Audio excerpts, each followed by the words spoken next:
Greetings, listeners. Welcome to the Whip 12 podcast. My name is Raymond, and today I'm here with a special guest, Paddy from Ireland. What about yous? How are yous going? Hello.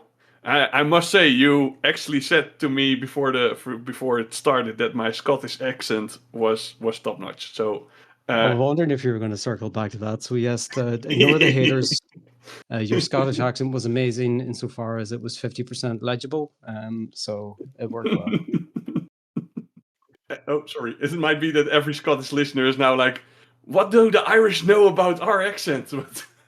Oh, to be fair, I've chatted to Mark and Jono, the guys from Infinity Scotland, and they're a solid bunch of lads. So I hope that they will appreciate that they can give as good as they get. I'm sure they'll be fine. All right, cool. Well, it's fun to have you on because you wanna promote a narrative event that you've coming in 15th of November to be exact. That's right. That's Yeah, right. Please remember the 15th of November. I'm trying to rework that poem as we go. Well, that means that I have to edit when we hang up the phone. That's for sure. Because or else this might be old news. Oh, I hope not, but maybe. But it's also nice that we've got Englishmen amongst us, among our hosts, or former Englishmen and went to Sweden. That's also a possibility. Yes, okay. But Ireland has been less covered. So, yeah. How did you get into gaming? And how did Infinity came to Ireland? Did you know about it already? Or are you the one that had to introduce it to the rest? What's your story? So I'm definitely not the one that had to introduce it to the rest, but I'll circle back to that. So I got into gaming pretty much as most people do. I'm a graduate from the School of 40K. I started I started in second edition, and I stepped off the bus when third edition dropped because I wasn't prepared to engage in the let's rebuy all the books and things like that. And then I kind of never really looked back at wargaming until recent years. In between then, I would have done a fair amount of RPGs. And then I met a girl, and she was a bit into her tabletop gaming and her board gaming. So I love my wife to bits, and this is all her fault. But then she reawoken the beast, which is me needing to throw dice and analyze pieces of paper with numbers on them, and try and work out what's the best way to make friends and alienate people. And mostly, if I go to my significant other, is like, you want to be bored to death? Let's talk about the games that I play. You're having difficulty sleeping. I'm glad you asked. Yes. Yeah, that's fair. So it was around about 2016? Around about that time that N3 was dropping, and it was the Beast of War guys on YouTube that were doing demo games and videos. And of course, the Beast of War guys are based in Coleraine, here in the very north of Ireland. Yeah, of course. Those guys were my start as well. That's how I knew about. Yeah. Yep, and of course they were doing intro games with the war core at the time, which was Killian, who I shall be referred to as Big Killian, because obviously he's a big charismatic guy, but he's also big. Like, that guy is tall. So it was watching those games on YouTube that made me think, well, so this is maybe a gaming quirk that might have been the hook for Infinity, and I don't know if other people have experienced this, but if you recall, I said that I started in second edition and then stepped off, and that was a great way of giving you so many. You get bitten by the bug, but then you've got so many unresolved gaming things that you want to, see perfected or kind of see through. And one of the things in second edition was the hidden rules. The hidden rules, as well as the second edition as a whole, that rule book being quite lovingly written quickly, The hidden rules never really made much sense to me and my friends that we played at the time, so we didn't really engage with it. So when those YouTube videos dropped with Beasts of War and they were going through this whole idea of a camo marker, I thought to myself, oh, okay, it sounds like somebody's really thought through how do you do hidden rules. And then as I started going down the rabbit hole, I discovered that they had this whole mini game around private information and Yeah. things like that. And I thought to myself, right, okay, maybe the 20 years since I've looked at games, this is the game that's for me. It might scratch the right itch. And then I was not exactly cash rich at the time. But I did have a friend in Hong Kong. So if you can imagine, we used to play Infinity not through Tabletop Simulator, but through Vassal, which was an old 2D board game simulator, which, Oh. as might be the theme of talking to me, we don't try to make perfect the enemy of good, and using this adorably programmed game simulator was a way for me and my mate in Hong Kong to try and get through these games and kind of parse out how the game worked. And it was one of those play by email games. So I would submit my moves, I'd send him an email, he'd email me back, and then you'd try and work your way through that. So yeah, that was kind of my introduction to N3. But like the moves of Infinity are like I spend my order, I do my thing, ARO, your thing. So there's at least a lot of back and forth emailing just for one order. Oh, I'm ashamed to admit these games may have been played during work, and not a lot of work might have got done.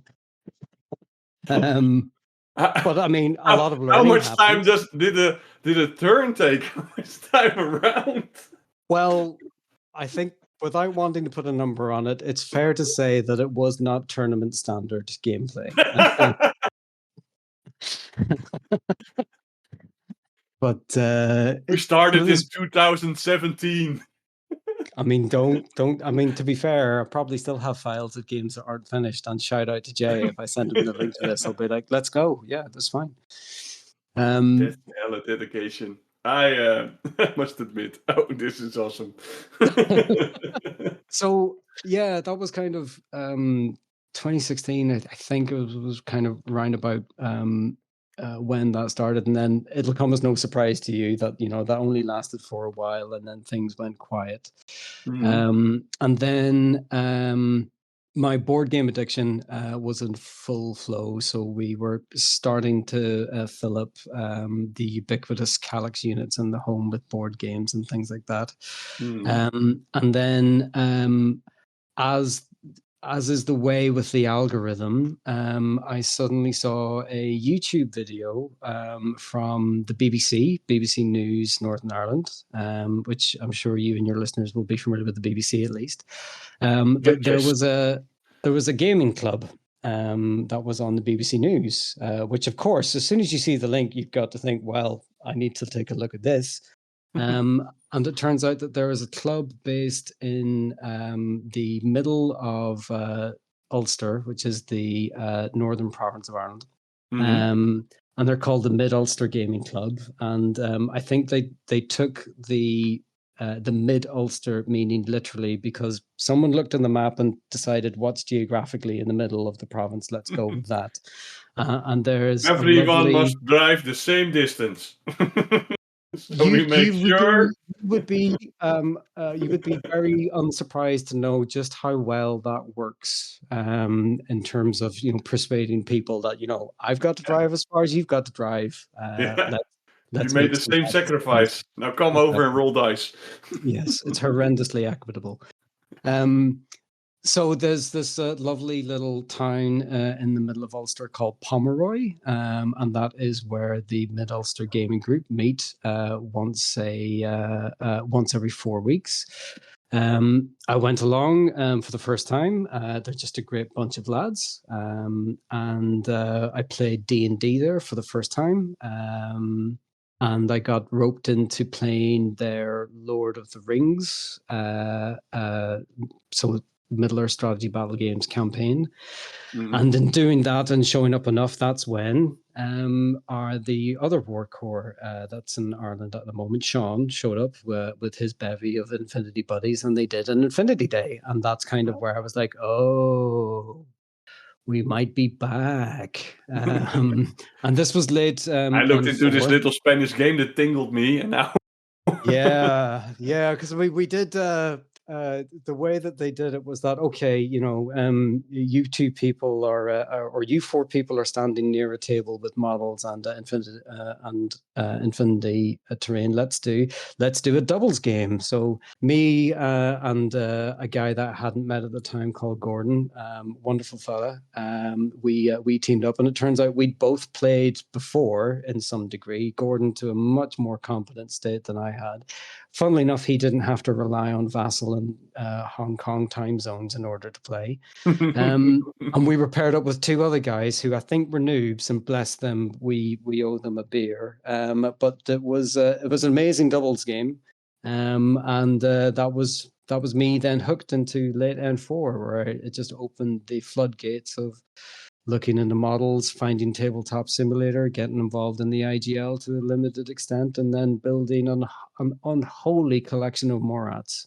If you have an eBay auction that's been on sale in the UK, that was probably me. And yes, so kind of as broad strokes as I can, it doesn't take too long before we've played a number of Infinity games there, and me playing games on Discord. That because they did an Infinity Day, there was a raffle, and a number of people in the club were lucky enough to score half a Blackwind box, and other people were taken with it, so that they kind of started their own collections. I guess I was just possessed by this real desire to want to help people in my own club unlock the neuroses that I have about trying to work out, well, how do you play this game well? Because as Sean, who's a legend, you should ask him about his tattoo. It's huge, and where it is. It's nowhere exciting. I'm spoiling that, but you should. It's a great Infinity tattoo. He said that the thing about Infinity is that if you get a good demo game and people can demonstrate that the floor of the game is actually pretty low, it's a question of tempo. And once you get the tempo and the basics down, you can play a game pretty quickly. But the ceiling of where you can go to with the game in terms of the things you can try or the things that the rule set can support is incredibly high. And one of the things that has always enamored me with the game is that, unlike other games, I will let my list down way before my list lets me down. So my choices really matter in respect of the games.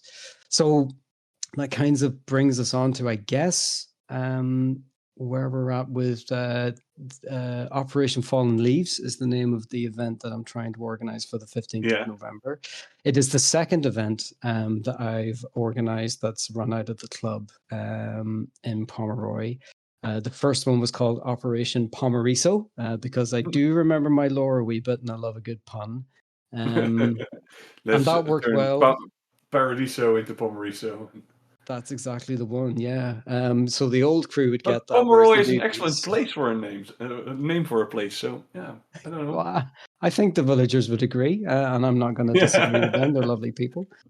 So yes, as I said, that brings us on to the second attempt of the event that I'm running. And what I'm trying to do with this one, which is different from the first one, is that I've spent a fair amount of time over the last year or so playing in Pomeroy with the new players. I've also ventured out to other clubs to do demo games that sort of are around the orbit of the northwest of Ireland.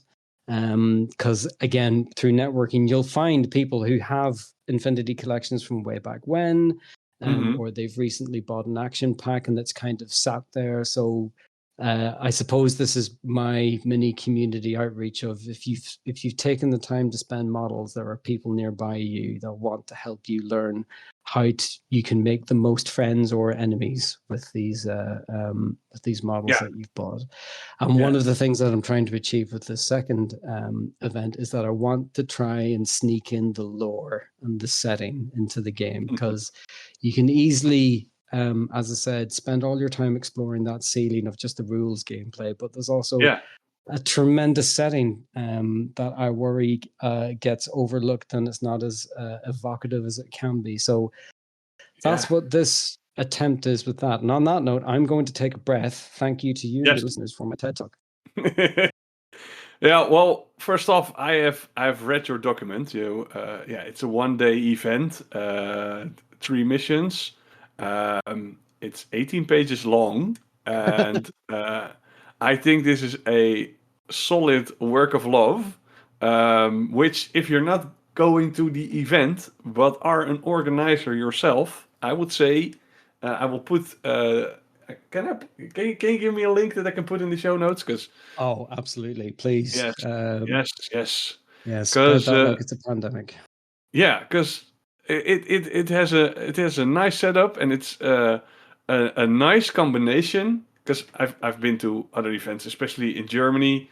Germany, they have some top-notch events, and they are very precise about what they give out. I've been to Furor Teutonicus, to the 2-day event. They also have an excellent system where you get a nice package. You got some goodies, and you get some ways to how you line up your scoring. But this one is pretty much a combination of very needed info to get to the event, and to do the things and to set up. And even you even made some Excel lists, threes of how to do the scoring, so you can help a new player who's doing this mission for the first time make sure that they have their scoring. And on top of that, you give a lot of narrative fluff, and I really like the setup of it. Thanks so much. Yes, it Yeah. did take a fair amount of tweaking, and I need to also give a shout out to a whole squad of people that I pestered for proofreading Yeah. and sanity checks. And anyone who's read it cover to cover, you're a real one. And yes, as you say, it's meant to try and remove as many excuses as possible for people to not go. So I don't know where it is, but there's a big map right at the front. Hopefully that would help. And yeah, Where you can find where we'll play, and you can also find where we get drinks after. well, I mean that's the thing. So Simon, the club administrator, he's going to be playing. He won the wooden spoon, the very coveted wooden spoon in Operation Pomeriso. But he also managed to work out how to get drinks into the club, which was amazing. 0%, because we all have to drive everywhere and we're all very responsible, but at the same time, yes, that's exactly what you need. And yeah, the in terms you talk about the fluffy bit, and people that I need to thank. I reached out to Warlore, if you can believe it, because Mhm. a lot. So the day unfolds on the planet Dawn, and I used the Modifius Ariadne sourcebook as my reference material for trying to put it all together. And you've got kind of one page of narrative stuff right at the very beginning, and then the rest of it is here's the game and where to play it, and hopefully that will be exciting enough. And I ran the intro past Warlore, and bless him, he was really supportive, and he said that he was very excited, but he said that maybe you need to trim the fat. And when I went over, with that in mind and went over it, I was thinking to myself, but pretty much every line that's in this narrative bit is doing some degree of architectural story heavy lifting, because I had one page to establish a lot, and like one of the goals, and so as I said, I played RPGs for a while, and players that suffered through my RPGs would probably accuse me of being a bit overly ambitious and quite complicated, as many a young DM gets accused of. So, like, seriously, there's a Star Wars game that I ran that lasted 13 years, and at the end of it, I had to get everybody Oh, that's commemoratively also great one you played as an apology. over email, or? So yes, that was played over email. Yeah, that explains the 13 years. Yeah. But I mean, the writing was excellent and the character-driven story. Never mind. So hopefully they would read that and think, well, at least he hasn't dragged this out for years worth of stuff. But pretty much every sentence in that narrative intro is meant to do some kind of heavy lifting with respect to the story, because one of the goals of one of the big challenges and one of the structures about doing a tournament day, so 3 missions, it is an ITS tournament day, and to have a narrative story that links between that, is how do you address the fact that all of your players have a free choice over what faction they play. And how do you engage them with the story? So that narrative intro was meant to be written as faction agnostic as possible. And this might be a controversial opinion, but I'm really glad that in the setting, the combined army is now at somewhat of a tenuous peace with the rest of the human sphere, because it makes the writing that easier. True.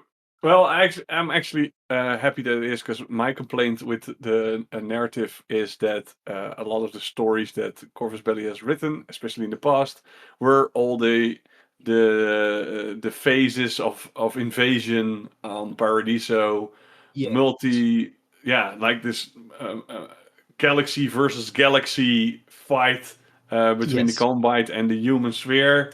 Well, in the meanwhile, we are playing a game of obscure little squads fighting little squads. So it had a bit of a discrepancy between the two.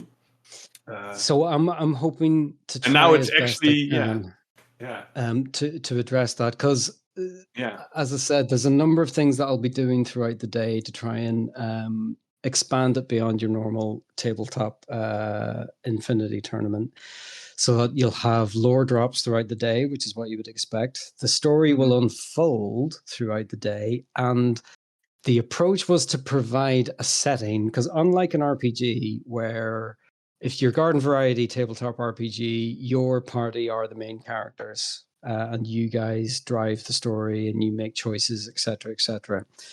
This was more about trying to provide a setting throughout the day where you can make your own story throughout the day, and there's a wider arc of events that will be happening, but you get to carve out your chunk in it. So one of the examples of that is, and again, people that I need to say thank you to, is at the moment I'm working with people who will be bringing tables to the tournament.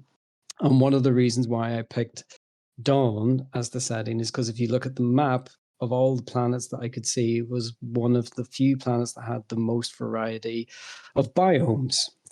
So it could be a city, but it could be a jungle. It could even be a desert, or it could even be a dockyard or something like that.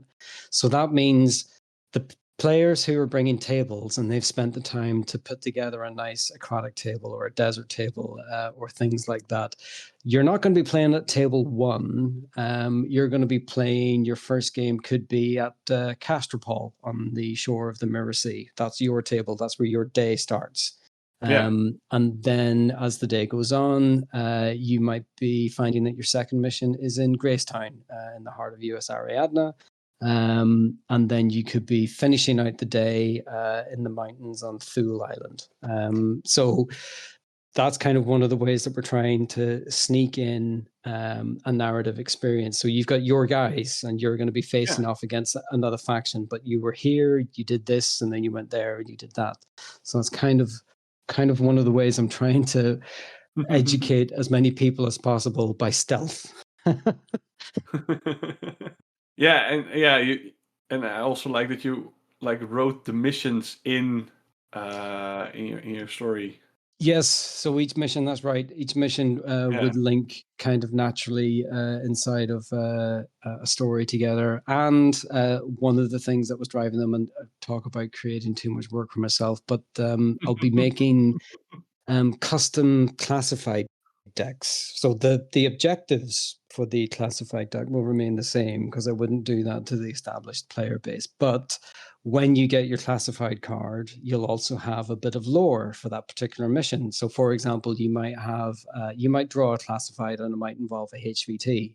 Well, rather than that HVT just being a random high value target, that might be a person who has something significant to the plot of the day. And if you succeed, then you're scoring more points for your faction, or you get to kind of associate a bit more with, you know, the story throughout the day, and how your faction actually managed to carve out a chunk of what was happening throughout that day. That's excellent. Yeah. And then, yeah, the other, because I tried to, because I know that it's, as we said earlier, it's a mixed points event. So you could bring a 200-point army, or you could bring a 300-point army. And the idea is that you play whichever list matches, because there are some people who I hope that will join that don't have access to a 300-point army yet, but maybe they can get bitten by the bug if they come to this day. And if it's the case that you're a brand new player, maybe in terms of expectations, you won't be expecting to place high at the end of the day with the rankings. But that's why we have faction points, which I know Infinity has done before. I followed Beasts of War with their Flame Storm. What was it called? They did a couple of narrative events. Flame Strike, that was the one. I don't know that this might have the same challenges that did in terms of numbers, but there will be faction scoring. And the way the faction scoring works is that if you win a game, you win a game for your faction. Or you may draw a classified, that if you score that particular classified, that might score points for your faction. So even if you're showing up, you're playing 200 points, and it's your third game of Infinity ever, you might still be able to contribute to your faction walking away with something that you achieved that day. So that's kind of the goal behind it. It's fun. Yeah, you can play for something else than just you lost your first game. Not winning the tournament. Yeah. Yeah. No, there's still something up to score and achieve. I hope so, because I mean, I've certainly been in other competitive environments before where that learning curve is pretty steep, and it would be doing a disservice to the game if the community wasn't maybe trying to support people that were, you know, struggling to cope with that curve, if you know what I mean. So this is one way of trying to provide rewards for people who are maybe not at the top of the curve yet, but are on their way up. Yeah, awesome. So yeah, a lot of stuff going on. My 3D printer might burn itself out for all the different terrain pieces that I'm trying to make at the moment. It's a lot of ships at the moment, because the theme of the day, maybe that's something I should talk about, is what the actual setting of the story is. So in case anybody hasn't noticed, the name of the event is called Operation Fallen Leaves, which is obviously autumnal in theme. But also, if you do a bit of a Google on a fallen leaf, you'll discover that a falling leaf maneuver is what happens when a plane stalls. So in this setting, mysteriously, you're getting reports of aircraft that have experienced engine failures and are stalling out of the sky all at the same time and performing emergency landings. Coordinated with that as well, there has been a quantronic attack, me trying to sneak in some of the language of the setting there, on Dawn's satellite system that's prevented the government of Ariadne from being able to keep track of its space and air traffic control, which, you know, these two things are definitely not a coincidence. So let's get involved and let's see what's going on, because there's something going on there. You know, it's not every day that something like that happens. No, for sure. All of a sudden, all the planes are coming out of the sky. Yes. It's like a government shutdown. Oh, no politics. No time for politics at this of the gameplay No, now. no, no. We need to save a few people because they all landed safely. I saw, but yeah, they need to be picked up. So I do have some younger players playing the game, and none of the ships that I'm printing at the moment are crashed ships. No, Everyone's performed a safe landing. That's one of the things that I pride myself on with my Morats, as I call them the Saturday morning cartoon villains.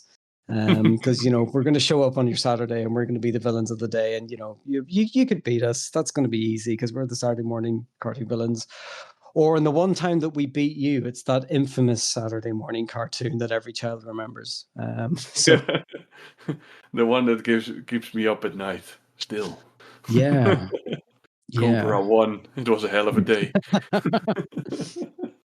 We do try to traumatize each other like that, yes. Yes.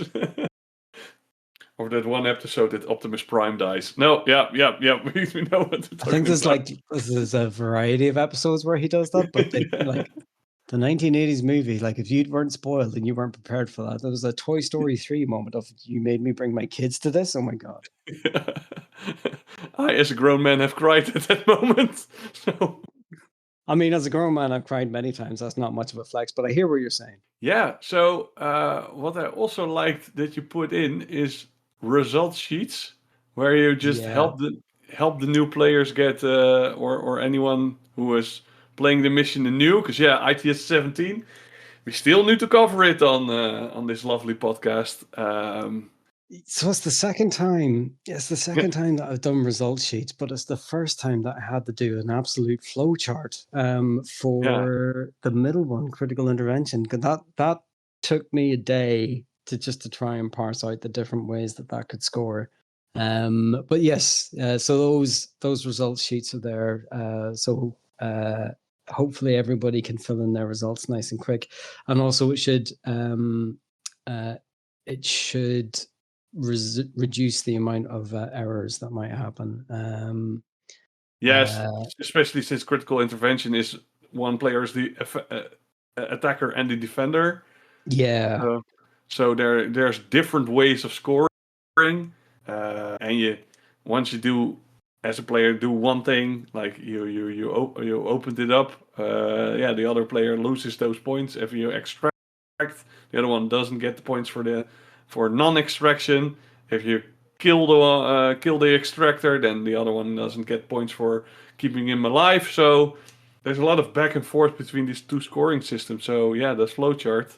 Yeah, I've played it recently with a mate of mine, and I think we had a question right at the end over because again, when I'm playing locally, my games of Infinity are wonderfully close, and those are the best games where it's that last turn. It's the shortest turn, but it's also the most important turn where your decisions really matter.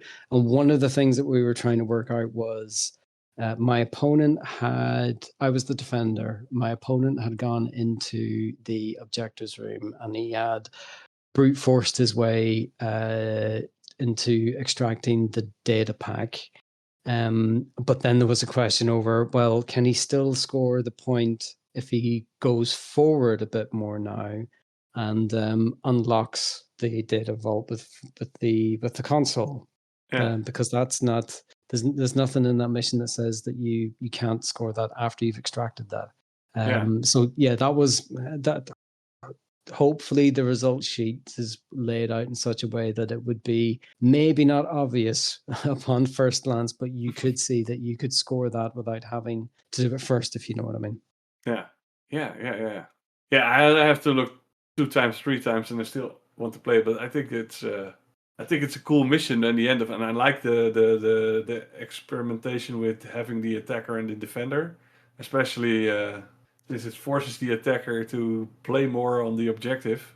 Because if he does nothing, he will get no points. So he can start killing everybody like a good annihilator, alpha strike people do.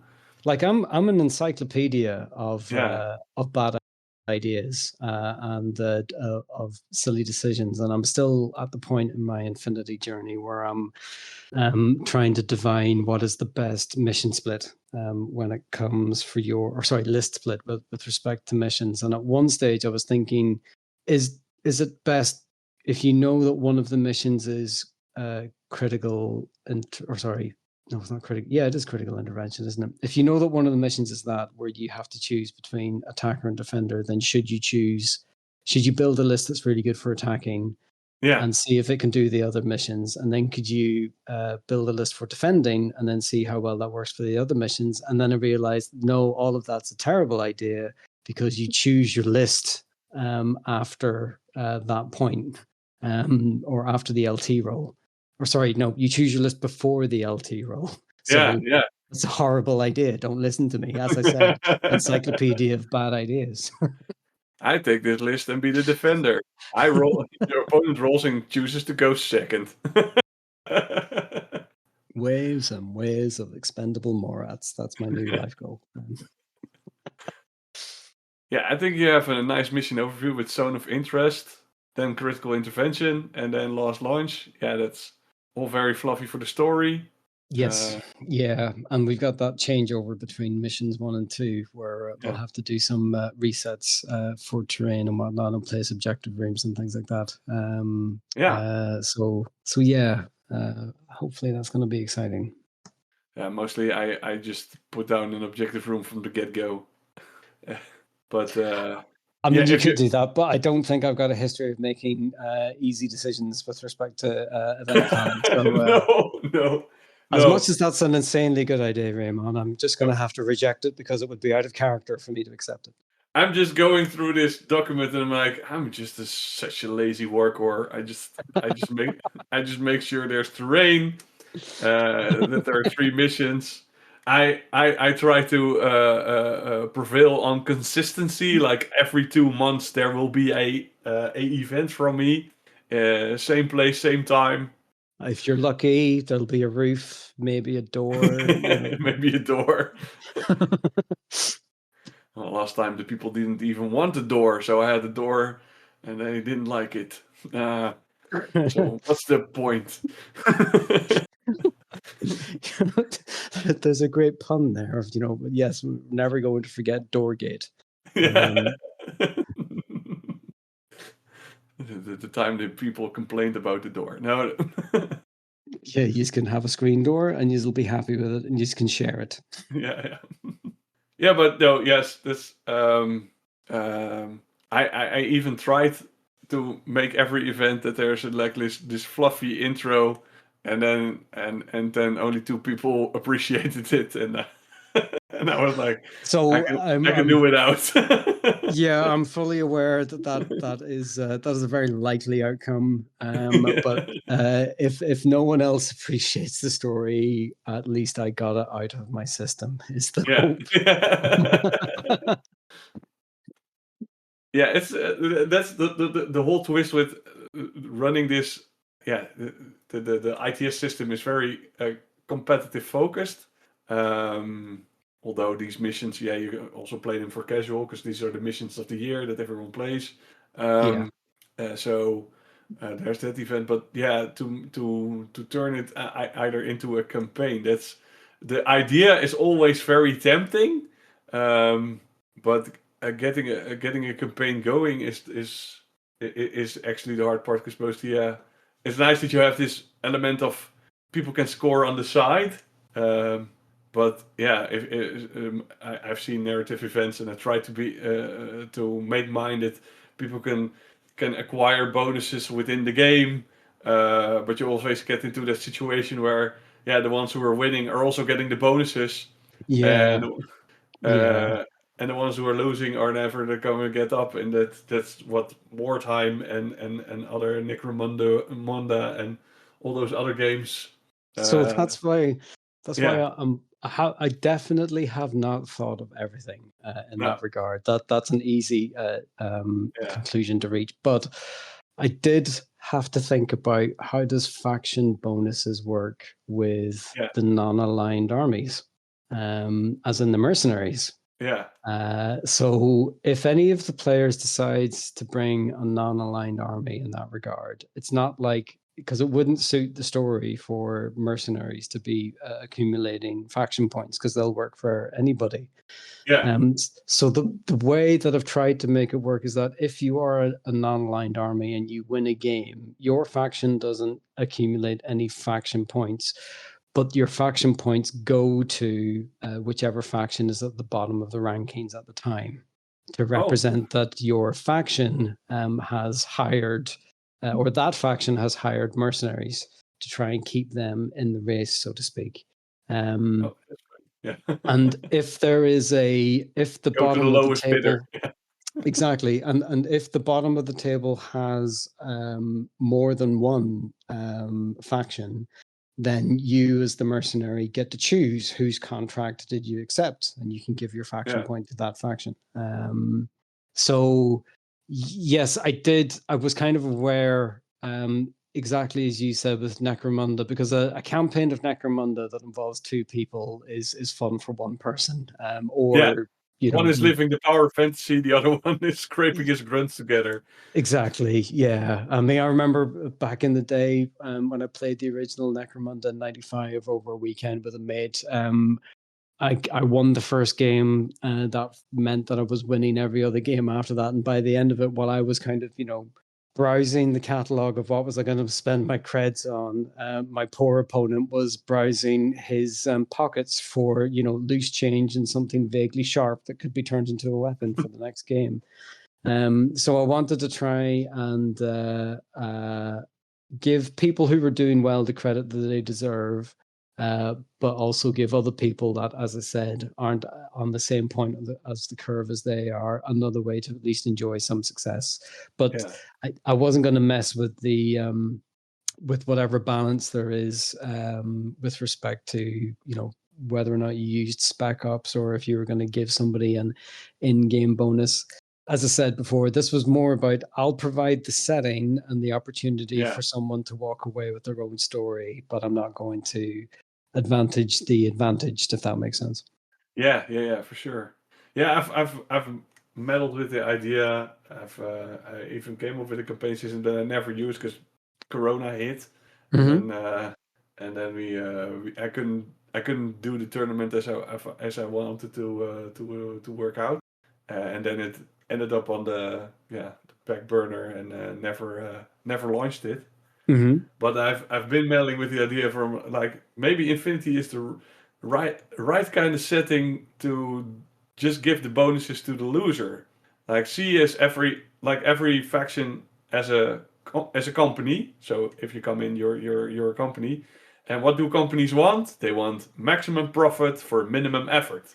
So Yes. if you are a fighting unit and you win your battle, why should corporate give you more money? You're advancing your goals. That's fine. That's cool. Yep. Keep up the good work and show us in the next battle that you get the same results. But if you lose, then that's a reason for corporate to sit up and spend some money to make sure that they will not lose the next time around. So you can go to a system where actually you want to win is to be the company that spent the least amount of money. Yep. But the ones that are losing are getting the bonuses. I like that idea. So you keep them in the race because at some point the loser is at the point so strong that they could beat the winners, and then they have to spend money and get the bonuses. Yeah, I like that idea. I always thought a cute mechanic could be that the winner would get access to more exciting things like equipment and such in some way. I don't know if you might say they might get a little bit extra SWC or something like that. Yeah. But the loser gains more experience in some form. So you would then kind of have this yin and yang of the well-equipped versus the well experienced. Yeah, that would be an interesting thing to explore. Yeah, there are ways to do it. So when are you doing this, and when is it being hosted, and when do I need to buy my tickets? Because by the way, the spot's free if you want to come over, or if anybody wants. to come over. The Infinity Ireland community is that sort of a community that if we know that you're coming over, there'll probably be a chauffeur of some description. It won't be a nice car, but it will be a car. I'm only saying that about my car. Everybody else has got a nicer car than mine. Mine's a They bucket will of shoot biscuits there. held Yeah. together by prayers. Yeah. But you should do it, man. Let me know. Yeah. Yeah, I should launch it. Yeah, yeah, it's been years that I should. You absolutely should launch it. I mean, Yeah. frankly, it's a little bit rude that you haven't launched it, and I'm the one that the No. community has put forward to say, "Come on, let's do this. Let's go." Yeah. That's why I wanted to talk to you, and I'm like, yeah, you're talking about a narrative event, and I was like, oh yeah, that's what I want to do, but I'm just a lazy workhorse. Just pop out one every 2 months. I'm just here to be the worst kind of enabler for you, someone like Yeah. Mickey from Rocky. I'm here to be cranky at you until you do the thing.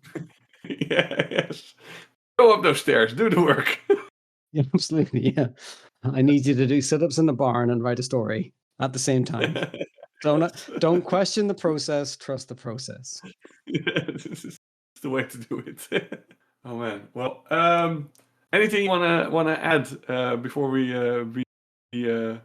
go out with the thing and everyone will show up in Ireland to play at your narrative event? I mean, I don't think so. I think I've definitely spoken the ears off everybody.